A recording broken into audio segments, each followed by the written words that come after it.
nombre es Daniela González López, soy de Oaxaca, México, y me parece muy importante este taller. Yo aquí vine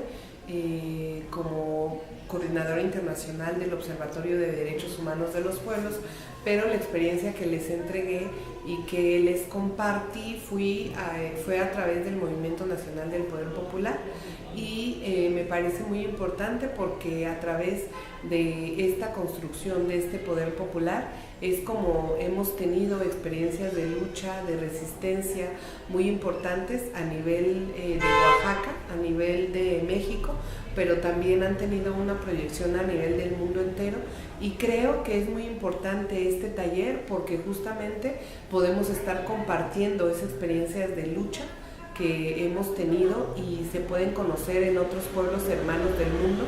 para que podamos fortalecer nuestras luchas, y que debemos de tener siempre bien presente que la solidaridad, los puntos de unidad que podamos fortalecer, pues son evidentemente fundamentales para seguir adelante pues en este camino que es muy largo y que tenemos que seguirlo haciendo. Entonces, por eso el día de hoy es muy importante